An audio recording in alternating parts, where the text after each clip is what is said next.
So when the great scholar Malik ibn Dinar, rahimahullah, his students would recite to him, he would remark after the recitation and say, "Isma'u ila ma yaqulu as-sadiqu min fawqi arshih."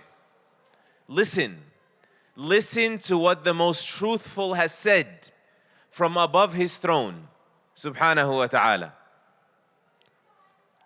How often do we think of the Quran when we listen as that? I want to begin by inviting you all to permit yourselves to let the weight of that reality sink in. Have you ever thought about how is it that a powerless, temporary, fleeting creature like the human being could ever be capable of restating the words of the all-powerful, eternal, supreme being Allah? This is something that is in reality pure grace, an undeserved, unattainable, it's a gift. It is a miracle that we perform all the time from His bounty. Reciting the Quran is a miracle. This is why when Allah Azza wa Jal said, وَلَقَدْ يَسَّرْنَا الْقُرْآنَ لِلذِّكْرِ فَهَلْ مِن مُدَّكِرٍ, we have certainly made the Quran easy, we have facilitated it to be recalled, to be restated, to be remembered. So is anyone willing to take heed? When Allah said that, Abdullah ibn Abbas radiallahu anhuma commented and said, لولا أن يسره الله على لسان الآدميين ما استطاع أحد من الخلق أن يتكلم بكلام الله.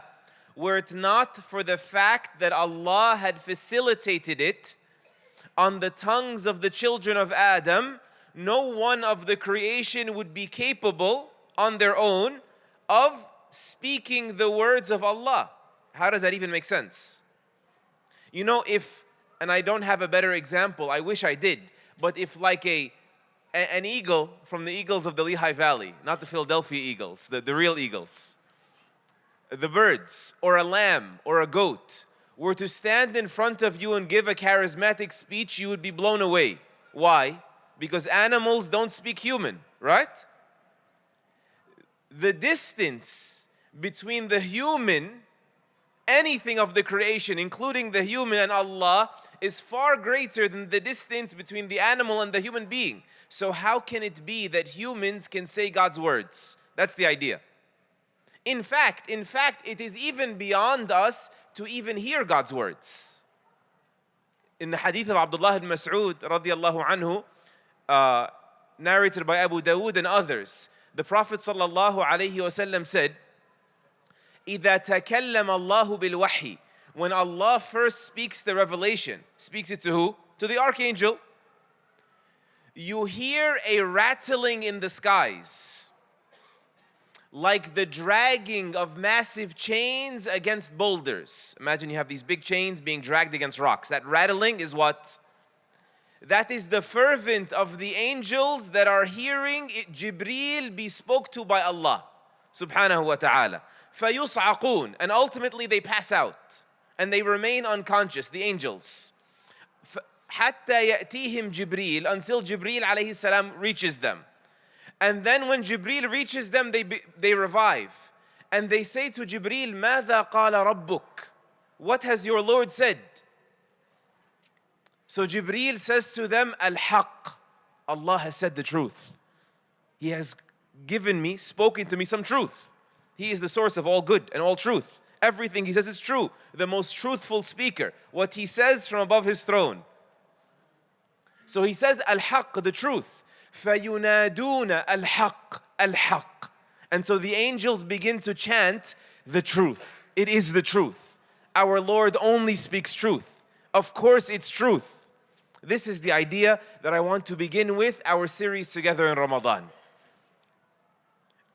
Salam ibn Maymun al-Khawwas, rahimahullah, he said once, قُلْتُ لِنَفْسِي, I said to myself one day, يا نفس, O soul, he's speaking to himself, اقرأي القرآن كأنك سمعتيه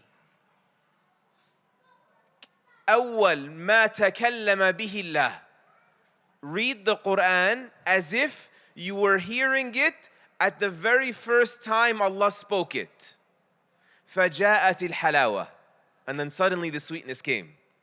So whether you are reading your Quran throughout the day, or you are glancing, of course on airplane mode, but glancing at your translation during Taraweeh, this is of the most important. The first step is to realize what it means to have revelation in front of you. A secret gets revealed. Allah has revealed to you this secret. He is the one speaking. Even in translation, it's still His message. Subhanahu wa ta'ala. Begin with that. وَإِنَّهُ لَكِتَابٌ عَزِيزٌ. This will be the second point.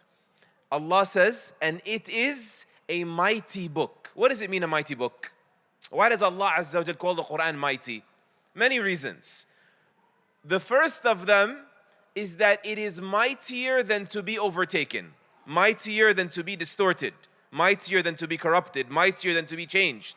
كتاب عزيز لا يأتيه الباطل من بين يديه ولا من خلفه. The verse continues to explain itself. And it says, a mighty book that no falsehood can approach it from in front or from behind, from any angle. Okay? And this too is a miracle. How did the Quran reach us?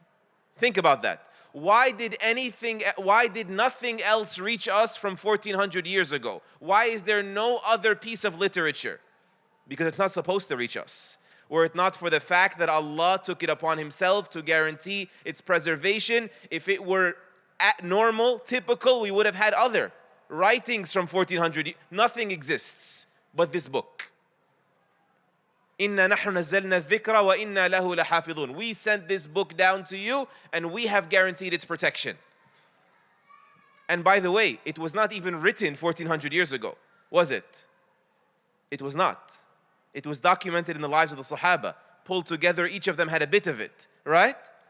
بَلْ هُوَ آيَاتٌ بَيِّنَاتٌ فِي صُدُورِ الَّذِينَ أُوتُوا الْعِلْمِ. Rather, they are clear signs of God. Every last verse in the Quran that are found in the chests of those we endowed with sacred knowledge.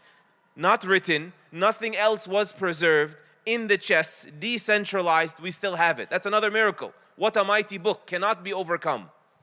Even in the authentic hadith, where Allah Azza wa Jal said to the Prophet sallallahu alayhi wa sallam, وَأَنزَلْتُ عَلَيْكَ كِتَابًا لَا يَغْسِلُهُ الْمَاءُ تَقْرَأُهُ نَائِمًا وَيَقْظَانًا. O Muhammad, know that I have sent down upon you a book that the water of the oceans can't wash away, that you are to recite it, meaning live by it. Follow along by night and by day. This is the first meaning of a mighty book. Another meaning of Kitabun Aziz is that it is mightier than to fail at improving the lives of whoever it encounters. This is my takeaway, your takeaway from tonight.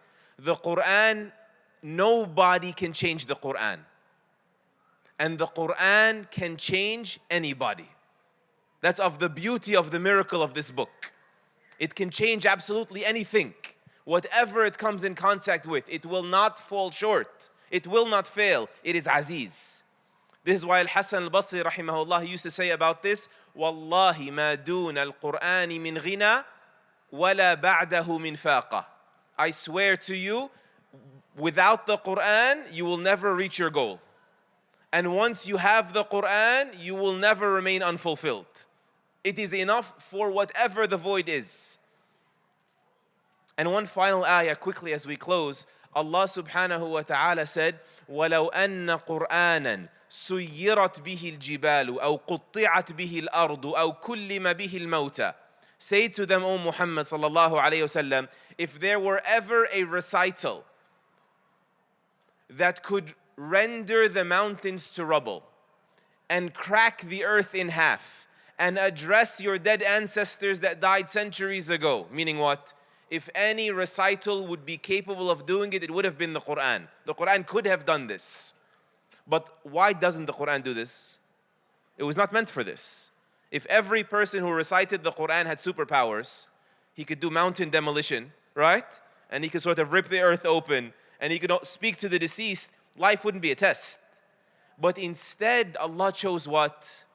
instead of rendering the mountains to rubble, it takes the stoniest hearts and returns them to softness, to purity, to innocence.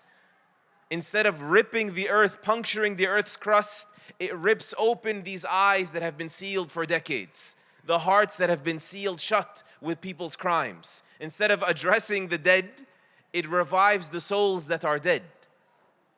And so we've said much, but that will be our first step to realize the weight of what it means to have Allah's miraculous word in our lives. And that nobody will ever be able to change a letter of the Quran, but the Quran can change inside and out absolutely anybody.